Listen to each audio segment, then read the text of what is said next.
Paz seja convosco, seja muito bem-vindo a você que está acessando esse vídeo nesse momento. Eu tenho certeza que não foi em vão e que Deus tem uma palavra ao seu coração.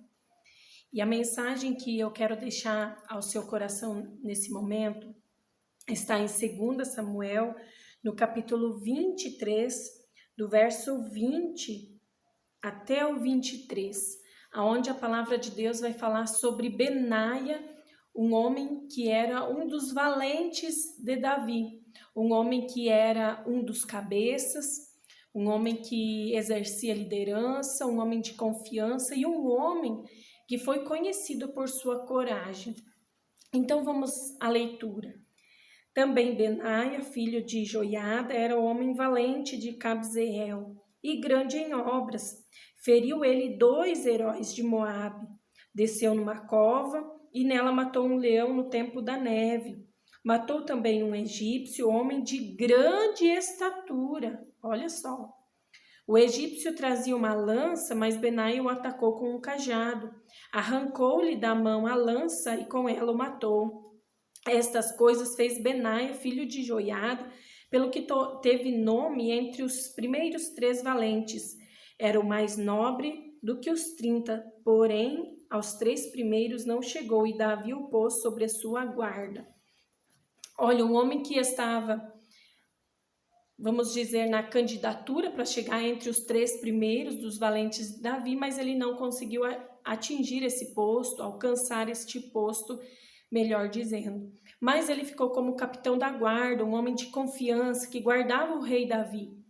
E muitas vezes, queridos, nós almejamos também coisas grandes, almejamos estar em lugares muito bons, confortáveis, com um bom emprego, com um bom trabalho. Idealizamos uma família bem estruturada. Mas eu entendo que nós precisamos fazer a nossa parte para chegar, assim como Benaia chegou a ser um capitão da guarda. Nós precisamos fazer a nossa parte. Você vai ver atitudes que as atitudes que Benaia teve o levou a um cargo de confiança, a um cargo de destaque. E nós também, se almejamos ter sucesso na nossa vida profissional, emocional e até mesmo espiritual, nós também precisamos fazer a nossa parte. Precisamos também enfrentar os inimigos que Benaia enfrentou. Não podemos ficar esperando que a sorte caia do céu e venha mudar a nossa vida. Nós precisamos matar os inimigos. E hoje o que eu quero falar a você é sobre esses inimigos que continuam também se levantando contra nós, mas que nós precisamos ir lá e acabar com essas ameaças. E não ficar muitas vezes esperando o outro tomar a frente, ou muitas vezes nós nos aquietamos ou preferimos deixar quieto. E o primeiro inimigo que Benaia enfrentou, olha só, ele era um homem grande em obras e feriu ele 2 heróis de Moabe. Veja então que a primeira descrição que fala dele, a primeira característica aliás, que Benaia era um homem grande em obras. Ele tinha muitas obras. Aqui vai ser destacado algumas obras, mas ele tinha muitas obras. E por mais que a salvação ela não vem por obras, mas é necessário que os salvos tenham obras para apresentar. A salvação ela é de graça. Isso fala lá em Efésios. É de graça. De graça foi dado a nós a salvação através do sacrifício de Jesus. Mas um salvo precisa apresentar as suas obras, e aqui também incluímos as obras que nós devemos fazer todos os dias. Todos os dias nós temos que matar esses gigantes e fazer a obra de Cristo. Mas a primeira obra que fala aqui foi ele ter ferido 2 heróis de Moabe. Moabe, o povo moabita surgiu através do incesto de Ló com a sua filha mais velha. Então nasceu Moabe e ali surge então o povo moabita, o povo que estava nomeado por Moabita. Então nós vemos que era um povo que era inimigo de Deus, um povo que sempre foi um atrapalho em Israel. Eles se levantavam muito contra este povo de Deus, o povo que foi separado para o Senhor. Mas era um povo próspero, era um povo que eles eram muito bem estruturados. Então eu vejo aqui que a primeira coisa que nós temos que fazer, ou o primeiro inimigo que nós temos que enfrentar, é esse sentimento de inveja que nos cerca todos os dias. Esse sentimento de inveja da prosperidade do ímpio. Isso é nós que temos que enfrentar. Se você almeja, se você que está me assistindo almeja a chegar em lugares altos, em lugares de sucesso, de prosperidade financeira, emocional e espiritual, você tem que começar, primeiramente, rejeitando esse sentimento de querer alcançar a prosperidade lá fora, no mundo. Porque muitas vezes nós estamos dentro da igreja, servindo ao Senhor, fazendo tudo certo, tudo aquilo que o Senhor nos ordena a fazer, mas não prosperamos. Então nós começamos a olhar para as pessoas que não servem a Deus, que estão com uma vida toda errada diante do Senhor, mas estão prosperando, estão bem, estão confortáveis, estão numa situação muito melhor financeiramente do que nós, ou até mesmo em outras áreas. Mas nós temos que entender que isso, desde os primórdios, acontece. Não é diferente nos tempos de hoje, nós também passamos por isso, todos nós passamos por isso. A palavra de Deus vai falar em Salmos, os Salmos de Asaf, que ele mesmo passou por isso. Asaf passou por isso, ele era um levita do Senhor, um homem que tinha muitas experiências com Deus, um homem que conseguia tocar o coração de Deus através da música, da arte da música. E ele passou por isso, ele invejou a prosperidade dos ímpios, mas quando ele foi ao templo do Senhor, ele pôde ver o final dessas pessoas perversas, dessas pessoas que não servem a Deus. Então nós sabemos que o fim da pessoa que não serve a Deus, se ela não se arrepender dos seus maus caminhos, não vai ser bom. Mas nós muitas vezes nos deixamos levar por esse sentimento de inveja. Tire isso do seu coração, não permita que isso venha crescer, se enraizar no seu coração.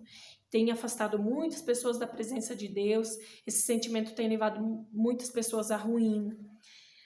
Outro inimigo foi que ele desceu numa cova e nela matou um leão em tempo da neve. Eu vejo aqui que o leão não era o inimigo. O leão não era o inimigo de Benaia, porque o leão estava lá em uma cova, o leão estava quietinho, ele não estava representando uma ameaça naquele momento, mas ele desceu a cova, e esse descer, a palavra de Deus vai falar muitas vezes, a Jeremias foi dito isso, desça até a casa do oleiro, que lá eu vou falar contigo, e lá, quando ele desce lá, ele vê o oleiro fazendo um vaso, e aquele vaso se quebra, e ele faz um outro vaso, e Deus vem e diz assim, não posso eu fazer isso também com o povo de Israel? Mas você vai ver que Deus manda ele descer, se dispor e descer. E aqui, mais uma vez, a Bíblia fala que desceu em uma cova. Poderia estar falando que subiu, poderia nem ter falado, poderia simplesmente dizer que foi a uma cova, mas aqui a Bíblia é muito clara que ele desceu.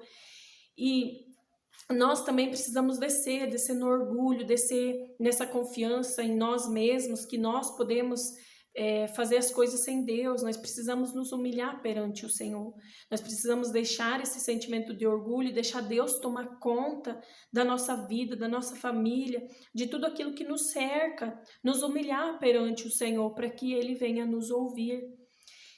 Então, a Bíblia diz assim, que ele desce numa cova e nela matou um leão em tempo da neve. Olha só, em tempo da neve, em tempo de frio. Nós também vivemos essa frieza espiritual, nós também vivemos esse tempo difícil, onde os leões muitas vezes estão escondidos, eles não estão apresentando algo tão fácil, não está representando algo tão externo, melhor dizendo, como uma ameaça externa, uma ameaça que está visível, mas em tempo da neve ainda continua tendo inimigos. E nós também no tempo que nós vivemos hoje, no tempo onde a vinda de Jesus está tão próxima, vivemos essa frieza espiritual, vivemos esse tempo de apostasia, onde o próprio Jesus cita isso, e que em nome de Jesus nós possamos permanecer com o nosso coração cheio de fé, porque Jesus também se preocupou com isso. Jesus certa vez falou assim: será que quando eu voltar eu vou encontrar fé na terra? Olha a pergunta de Jesus. Nós estamos num tempo onde as pessoas simplesmente estão abandonando sua fé, e é um processo. O abandono da fé é um processo. Um dia a pessoa não ora mais, outro dia já não tem sede mais de Deus, e assim vai. Quando vê, a pessoa já abandona sua fé. É o tempo da frieza espiritual, um inimigo que bate todos os dias na nossa porta e que nós precisamos rejeitar do nosso coração. E continua dizendo assim que ele matou um egípcio, homem de grande estatura. O egípcio trazia uma lança, olha só, trazia uma lança, mas Benai o atacou com o cajado e arrancou-lhe da mão a lança e com ela o matou. Eu vejo aqui que o maior inimigo de Benai aqui era o instrumento em que ele estava usando. E nós precisamos aprender a usar os instrumentos certos. Aqui Benai estava levando um cajado e o egípcio estava vindo com uma lança. Benai poderia simplesmente dizer: não, eu vou tentar matar com o meu cajado. Mas não, ele preferiu tirar a lança do egípcio e matar com a lança, porque era um instrumento mais adequado para matar esse inimigo. E nós também precisamos usar os instrumentos certos, precisamos usar as ferramentas certas para vencer os egípcios, os inimigos. A palavra de Deus vai dar várias orientações para nós, mas a maior arma que nós temos é a palavra de Deus. Ela vai ser fiel e verdadeira para nós combatermos qualquer inimigo. Então permaneça firme nesse instrumento que o Senhor te deu. Avalie a palavra de Deus, estude ela, medite nela, que você seja apaixonado pela sua palavra, pela sua Bíblia, que através dela vai vir várias instruções de Deus para você vencer qualquer mal que surgisse sobre a sua vida ou na sua casa. E a palavra de Deus fala então que essas coisas fez Benaia e Davi opôs sobre a sua guarda. Então, se você deseja também estar numa posição de confiança, numa posição segura, de destaque, enfrente esses inimigos, enfrente eles. Todos os dias nós temos que enfrentar esses inimigos, e eu tenho certeza que automaticamente as portas de Deus vão se abrir sobre a sua vida. Os lugares, os melhores lugares, Deus já preparou para você. Mas primeiro você precisa enfrentar os inimigos, que na verdade todos esses inimigos são oportunidades que Deus te deu para crescimento espiritual. Deus te abençoe.